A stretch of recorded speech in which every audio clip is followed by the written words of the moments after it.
Assalamualaikum warahmatullahi wabarakatuh.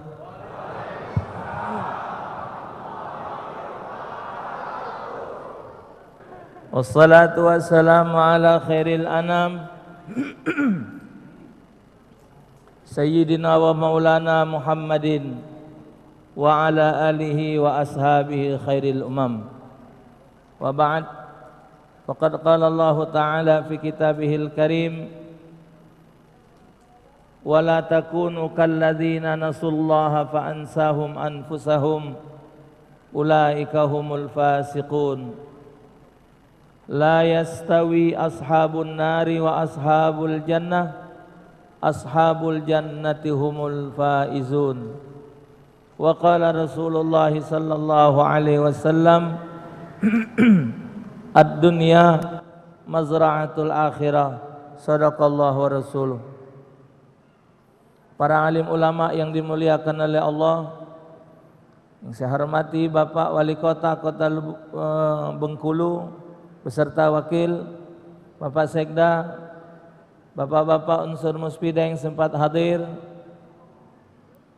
baik TNI maupun Polri, para pemuka masyarakat, para cendik-cendikiawan, para pemuka masyarakat, para pengurus masjid, hadirin wal hadirat, para pendukung Prabowo rahimakumullah.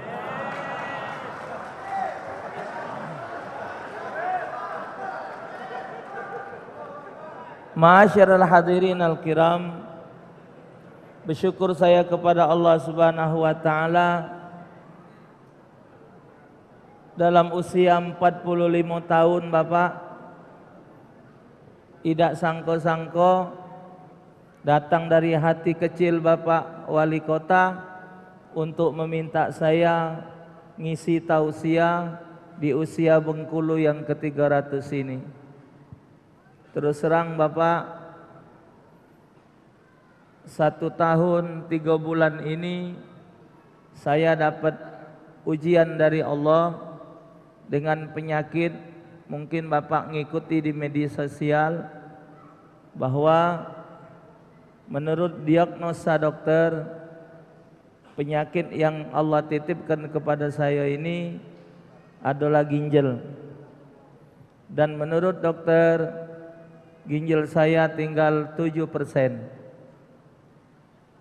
Terakhir dapat surat dari dokter, saya disuruh untuk istirahat ceramah, tidak boleh jauh-jauh.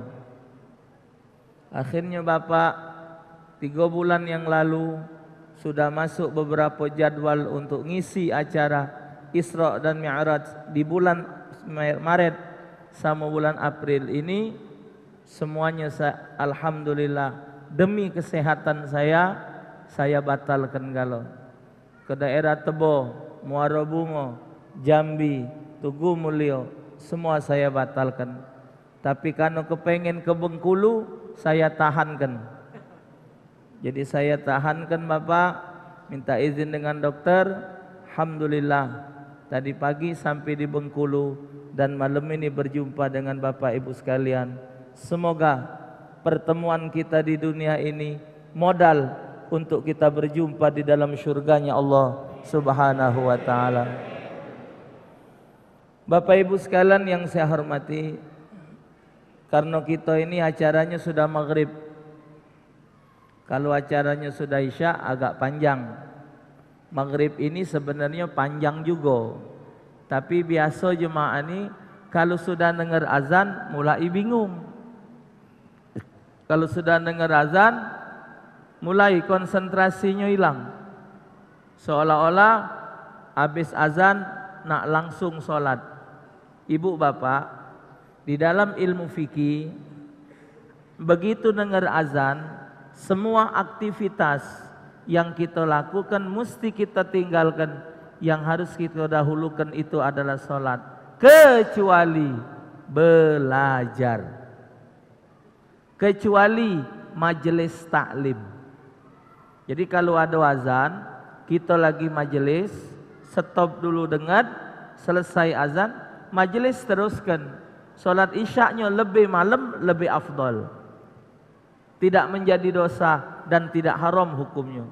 Bahkan kata ulama, menuntut ilmu itu lebih wajib dari solat. No, hebat tak? Nuntut ilmu lebih wajib dari solat. Sebab solat tidak akan jadi benar kalau tak kate ilmu. Maka itu nuntut ilmu solat, belajar itu lebih wajib dari solat. Setelah ngerti ilmu solat, insya Allah solatnya jadi sempurna. Bapak Ibu sekalian saya hormati, dalam surah Al-Hasyr ayat 18 Allah mengingatkan kepada kita sekalian sehubungan dengan acara kita malam ini dikumpulkan 300.000 pemuda hijrah. Namanya hijrah itu kan pindah Bapak.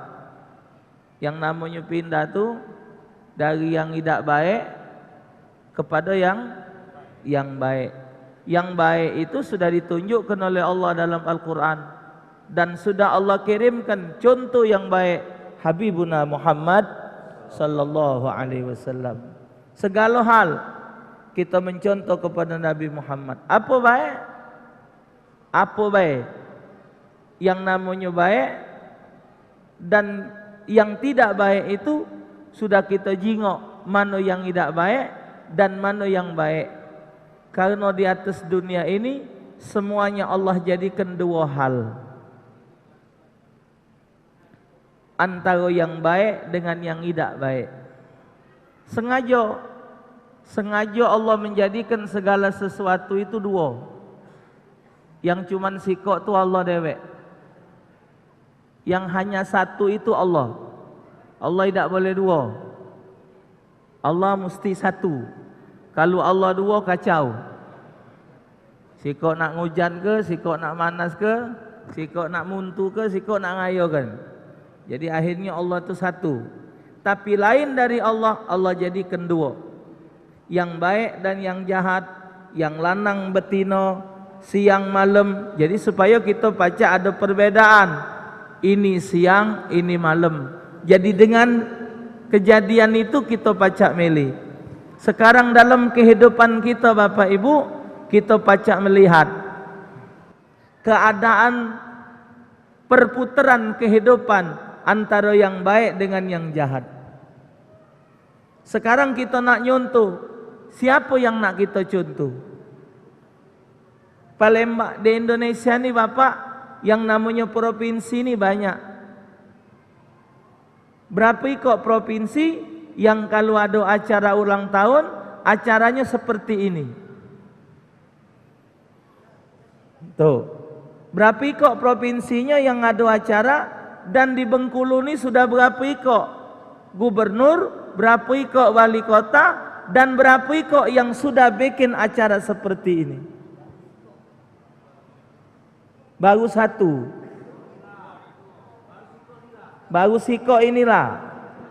Nah, berarti yang ke depan setelah beliau nanti jadikan tolak ukur. Oh, yang lama begitu, sebelum aku begini.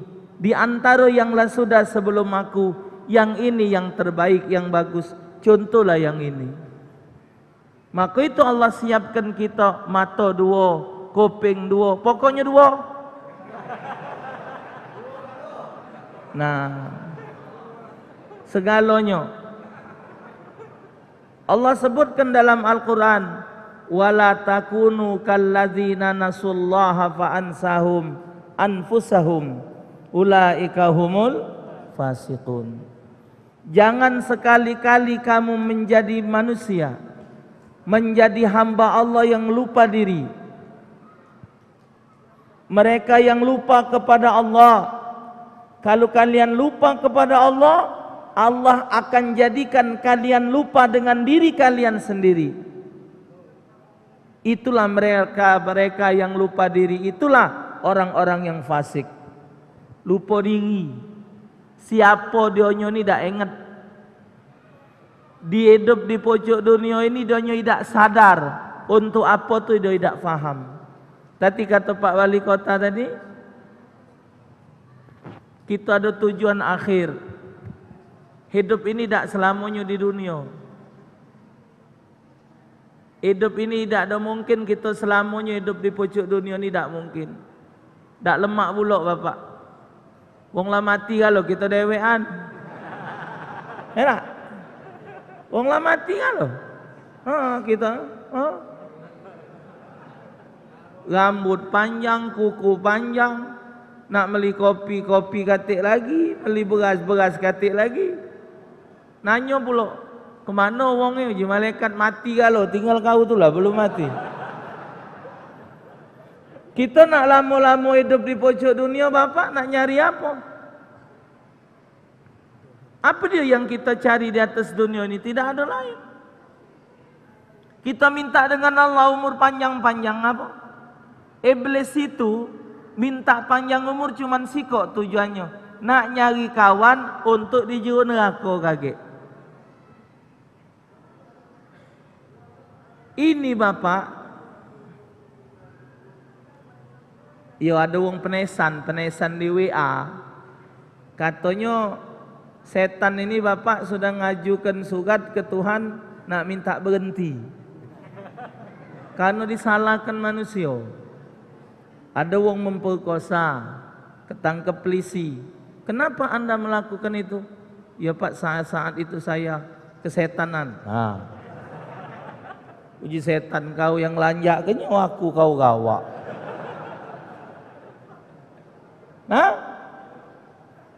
Nyingok wong pecah putus asa. Jangan putus asa. Putus asa itu sifat iblis. No, iblis selaku pula. Wong main judi. Padahal iblis itu bapak, tugasnya cuma satu, merayu. Sampai hari ini belum ada catatan dalil dan sejarah yang menunjukkan iblis itu maksiat. Iblis tak pernah berzina, iblis tak pernah minum minuman keras, iblis tak pernah korupsi. Belum pernah iblis main judi. Belum pernah iblis ngisep sabu, belum. Cuman iblis itu tugasnya merayu. Yang dirayunya kita-kita yang galak ibadat ini supaya maksiat. Orang maksiat tidak dirayu oleh iblis. Kanulah jadi keponakannya. Yang berjudi, yang mabok itu sudah jadi keponakan iblis, tidak diganggunya lagi. Yang diganggu iblis itu yang kita tidak galak maksiat ini. Kenapa mereka maksiat? Nanasullaha fa'an sahum. Mereka lupa kepada Allah, mereka tidak ingat kepada Allah, Allah lupakan mereka. Sehingga bapak, hidup mereka penuh dengan kemaksiatan. Bahkan Rasul nyatakan, idza marartum biriyadil jannah farta'u. Qila ya Rasulullah wa mariyadil jannah? Qala majalisul ilm wa fi riwayah majalisul dzikir. Kalau kamu berjalan di dalam taman syurga yang ada di atas dunia, duduklah kamu di dalamnya. Sahabat bertanya, ya Rasulullah, di mana taman syurga yang ada di dunia? Majelis ilmu. Dalam riwayat majelis zikir. Siapa yang rajin duduk dalam majelis ilmu di dunia, alamat namanya tercatat di dalam syurganya Allah Subhanahu wa ta'ala. Coba bapak duduk-duduk, baca subhanallah walhamdulillah wala ilaha illallah wallahu akbar. Mayar tak? Mayar tak macam itu? Tidak. Bapa dia mayar. Tapi kata Nabi, siapa mengucap kalimat itu satu kali, akan tumbuh satu pohon di dalam syurga. Subhanallah wa bihamdihi, subhanallahil azim, kalimatan khafifatan ala lisan, saqilatan fil mizan, habibatan 'indar rahman. Subhanallah wa bihamdihi, subhanallahil azim. Dua kalimat ngucapnya mudah, ditimbang berat nilainya. Allah senang dengar kalimat itu. Subhanallah wa bihamdihi, subhanallahil azim. Siapa bacanya 100 kali setelah salat sunat subuh, Allah jamin rezekinya. Baca subhanallah wa bihamdihi 100 kali dalam kitab Al-Azkar disebut, Allah ampunkan dosanya sebanyak buih di lautan. Siapa baca Al-Quran surah Al-Zalzalah 1 kali sama dengan baca separuh Al-Quran. Idza zulzilatil ardu zilzalaha wa akhrajatil ardu asqalaha wa qala al-insan ma laha yauma idzin tuhadditsu akhbaraha bi anna rabbaka awhalaha yauma idzin yasdurun nas ishtatan liyurau amalahum faman ya'mal mithqala dzarratin khairan yara wa may ya'mal mithqala dzarratin. Selesai bapak macanya dapat pahala separuh Al-Quran. Kata Rasulullah, maukah kalian satu hari baca 1000 ayat Al-Quran? Sanggup tak? Diam sahabat, no? Oh, tak sanggup Rasulullah. Sehari 1000. Kamu tidak sanggup baca surah At-Takasur? Alhaakumut hatta zurtumul kalla saufata summa kalla saufata kalla law ta'lamuna ilmal la tarawunnal summa la tunnaha ainal summa la tusaluna yauma idzin. 1000 ayat. Baca itu 1 kali sama dengan baca Quran 1000 ayat. Baca surah Al-Kafirun 1 kali sama dengan 1/4 Al-Quran. Baca Al-Ikhlas 3 kali sama dengan baca 1 Al-Quran. Yang nak ditanya tu mayar dah. Ida. Maka itu Bapak, semoga cita-cita Pak Wali Kota dikabulkan Allah. Setiap kecamatan beliau kepengen ada rumah tahfidz. Benar Pak? Beliau kepengen setiap kecamatan di Bengkulu ada rumah tahfidz, tempat ngapal Al-Quran. Beliau di akhir jabatan beliau kepengen meninggalkan tempat yang manfaat. Inilah Bapak gunanya pejabat yang bersama ulama. Maka itu yang bakal kita pilih ke depan ini. Saya tidak bilang loh. Belum ngomong aku nih. Bapaklah pacak macu hati aku ya. Saya sebagai penceramah, sebagai guru agama Pak, cuman pesan satu. Siapapun nak Bapak pilih silakan. Cuman saya minta satu Bapak. Pilihlah yang membela agama Allah. Siapapun juga dia. Calon-calon legislatif, carilah yang dari partai-partai. Cari yang dari partai pendukung, partai yang bela Islam. Jangan dari calon-calon dari partai yang menyengsarakan Islam. Kata Nabi, barang siapa yang mempersulit urusan umatku, bukan umat aku. Termasuk Bapak mendukung orang yang akan mempersulit umat Nabi Muhammad. Kita tidak diakui Nabi sebagai umatnya. Kalau Nabi Muhammad sudah tidak ngakui kita sebagai umatnya, selesai. Selesai Bapak. Minta tolong siapa? Minta tolong Nabi Ibrahim. Ji Nabi. Pakai marahin Nabi Yusuf. Ji Nabi Yusuf, aku belagak kau jahat. Lagi lah.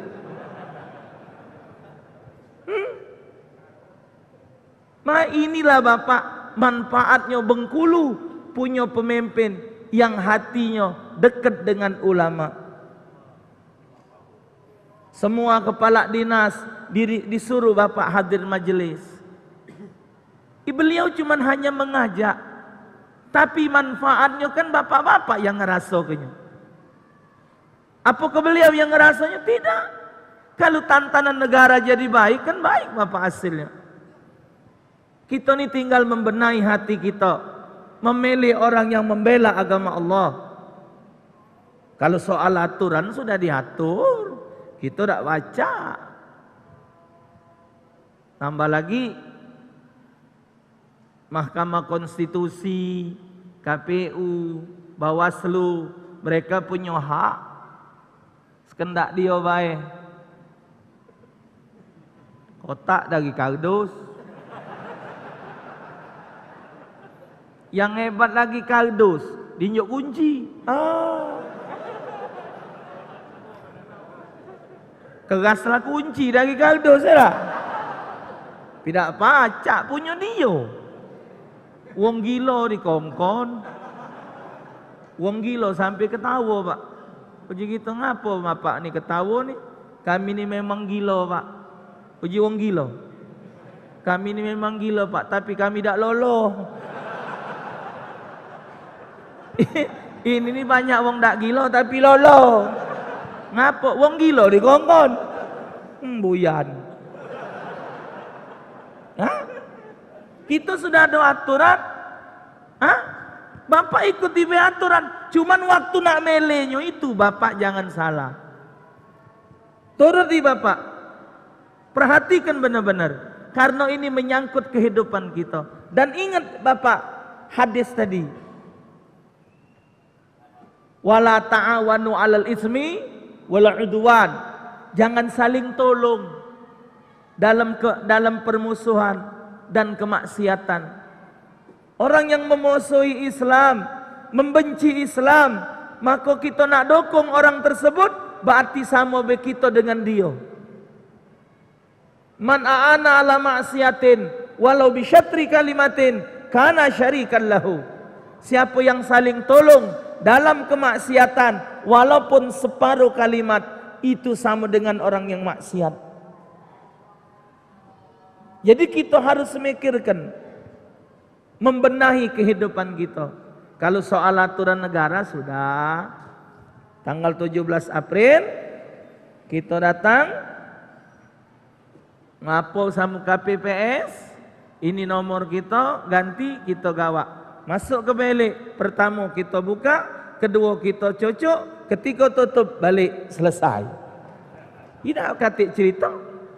Kita datang, pertama buka, satu buka, kedua cocok, ketiga tutup, balik, selesai. Ini terutama bapak-bapak yang umurnya sudah agak lanjut. Jadi begitu bapak muka, kaget kan 2 lapis. Waktu bapak muka 2 lapis, supaya donyo ni tidak ada salah, tangan kiri bapak tekankan. Tangan kiri bapak tekan, tangan kanan bapak nyucuk, ya. Jadi tidak bergerak lagi dia, Pak. Kalau kaget salah, nah saya. Jadi bapak pegang sebelah kiri, tekan, aturannya. Ini tidak bisa dirubah, tapi untuk menentukan pilihan iman, bapak pelajari dulu. Oh, Pak Prabowo seperti ini, Pak Sandiaga seperti ini, Pak Jokowi seperti ini, Pak Kiai Amin Ma'ruf Amin begini. Bapak pelajari beliau berdua ini. Oh, Pak Jokowi begini, ini oh. Sudah bapak faham, sudah bapak ngerti, sudah bapak pikirkan masa-masa, ikuti kata hati. Pas, pilih. Sudah. Iya. Kalau tidak pas jangan. Kalau pas di hati kita pilih. Siapa baik? Siapapun juga, kalau pas pilih. Inilah bapak contohnya wali kota dan wakil wali kota, Pak Sekda, serta seluruh kepala dinas. Semoga hati beliau-beliau ini satu dengan Pak Wali Kota. Kalau manfaat Bengkulu jadi baik, jadi bagus Bapak, siapa yang bolehnya?